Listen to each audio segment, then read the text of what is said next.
नमस्कार। श्री बिहारी जी की बैठक में आपका स्वागत है। मैं हूं शैलेंद्र कुमार भारद्वाज। एक दिन एक मित्र मिले, कहने लगे हमको जो कुछ मिलता है छिन जाने के लिए। बात अच्छी लगी, 2 मिनट में सोचने लगा। अभी कुछ देर पहले एक शिव जी के मंदिर में बैठा हुआ था, उनकी बात ध्यान में आ गई।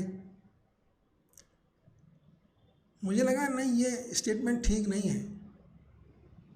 सब कुछ नहीं छिनता। छिनता वो है जो सांसारिक है, जो शरीर से जुड़ा हुआ है। और जब शरीर छिनेगा तो सब कुछ छिन जाएगा। तो छिनता वो है जो शरीर से जुड़ा हुआ है। लेकिन जो हमारे मन से जुड़ा हुआ है, हमारी आत्मा से जुड़ा हुआ है, वो कैसे छिन जाएगा। मेरे पास तो भगवान शिव भी हैं, माँ जगदम्बा भी है, मेरे मन में बसती हैं। उन्हें मुझसे कौन छीन सकता है। आप सोचिए, क्या ये संभावना है कि कोई मुझसे छीन ले। वही ना चाहे अलग होने के लिए, तो या तो मैं नालायकी करूं, उनको याद ना करूं, या वो मुझसे नाराज हो जाए और मुझसे ढूंढ के चले जाएं।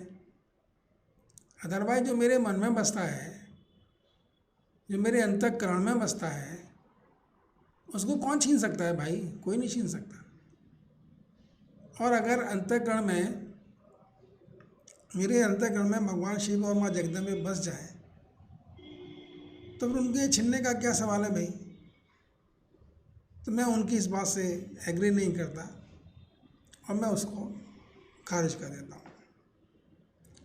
जो मेरे अंतःकरण में बसते हैं, जिनको मैं अपना मानता हूँ, जो मेरे साथ हैं, उन्हें मुझसे कोई नहीं छीन सकता।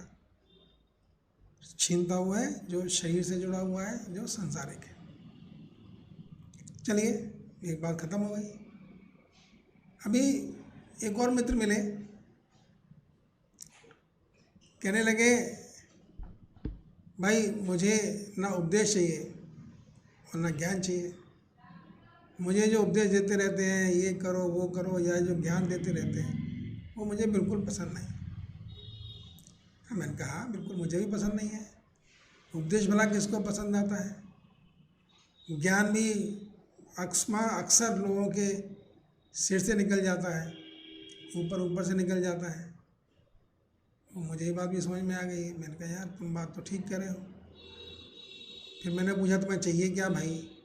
तुम्हें उपदेश चाहिए नहीं, तुम्हें ज्ञान चाहिए नहीं, फिर तुम्हें क्या चाहिए। बोले मुझे कृष्ण जैसा मित्र चाहिए। वाह, मैं हंस पड़ा बहुत तेज़ी से, हंसी आ गई। मैंने कहा भाई तुमने गलत जगह हाथ रख दिया है। भगवान श्री कृष्ण की मित्रता बड़ी महंगी है। बड़े मतलब उनके बराबर तो, उनसे तो अच्छे शत्रु होते हैं कई बार। बोले भाई ऐसा क्यों बोलते हो, तुम तो भगवान कृष्ण की बहुत बातें करते हो, तुम ऐसा क्यों कहते हो। मैंने कहा मुझे उनकी बातें पता है ना। उनके एक बड़े प्रिय सखा थे उद्धव जी, बहुत प्रिय थे, एकदम सखा थे, दोस्त थे, मित्र थे। इतने विद्वान थे कि वो जो आचार्य बृहस्पति हैं ना, गुरु, देवताओं के भी गुरु, वो उनके शिष्य थे। सब कुछ तो उनको आता था, पूरा ब्रह्म ज्ञान, हर चीज़ उनको आती थी। आध्यात्म से लेके कोई ऐसा ज्ञान बचा हुआ नहीं था जो उनसे बचा हुआ हो। तो वो जो है ये सब सोचते हुए वो भगवान जी जो हैं, वो उद्धव जी ऐसी एक दिन बातें कर रहे थे।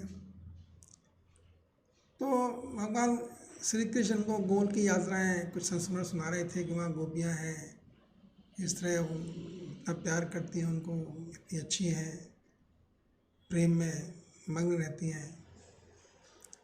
उद्धव जी बोले क्या कृष्ण जी, आप भी जिनकी बातें करते हो, ये प्रेम में क्या होता है।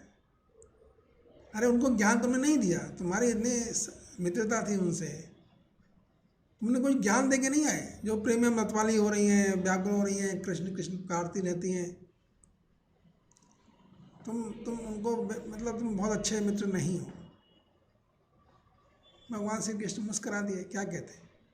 भगवान कृष्ण को तो पता था कि ये उद्धव जी थोड़े ज्ञान में ज़्यादा भारी हो रहे हैं। एक दिन बोले उद्धव जी, भाई वहाँ की गोपियाँ बड़ी परेशान है मेरे लिए, बहुत याद करती होंगी मुझको। मेरा इतना अच्छा गोकुल में रहना था, सब लोग मुझे बहुत चाहते थे और मैं मथुरा आने के बाद गोकुल जा नहीं पाया हूँ।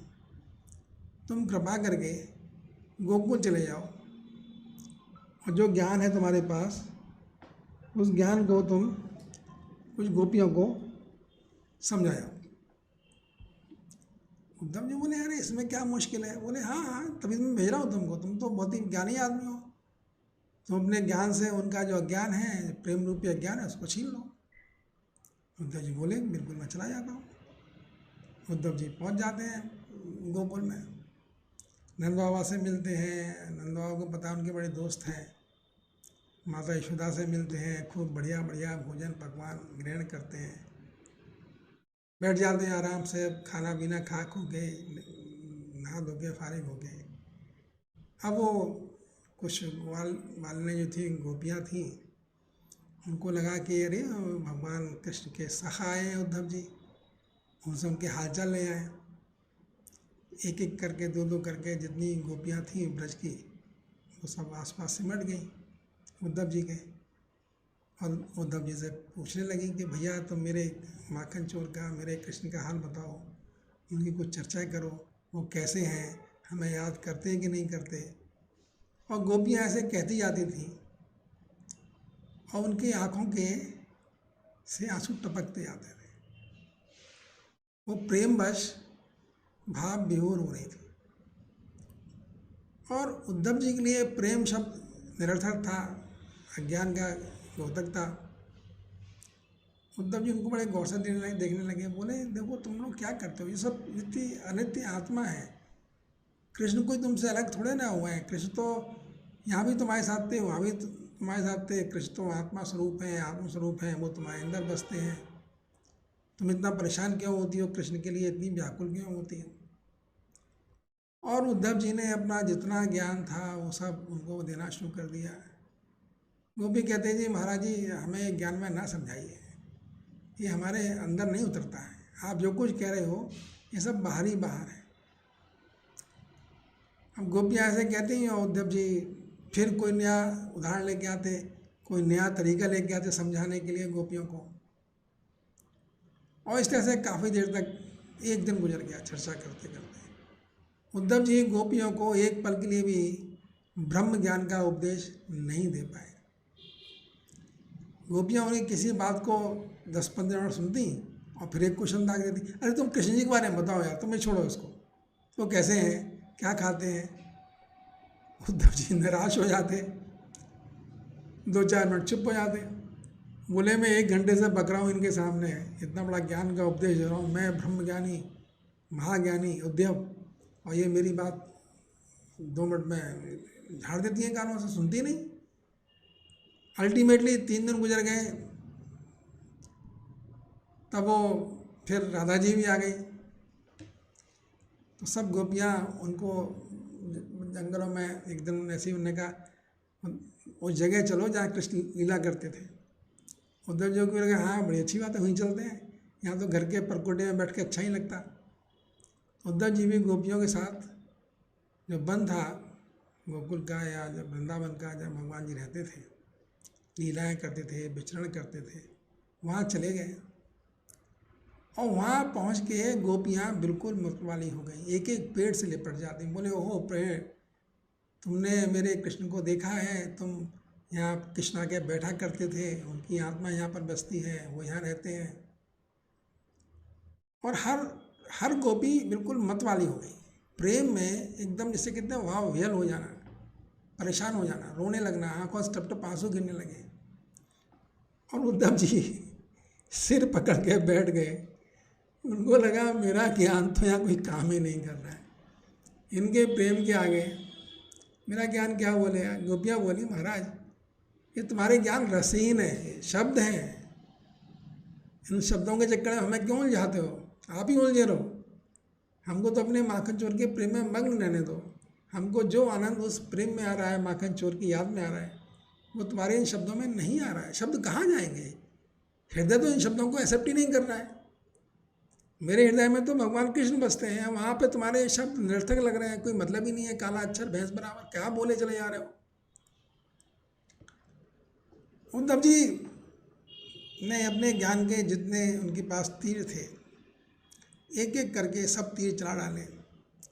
वो एक तीर चलाते और अंत में गोपियाँ कहती यार तुम कृष्ण के बारे में बोलो, कैसे हैं, क्या करते हैं, कितने बजे सो के उठते हैं, वहाँ तो राजमहल में रहते होंगे, यहाँ तो बेचारे ऐसे ही रहते थे, गाय भैंसे चलाते थे।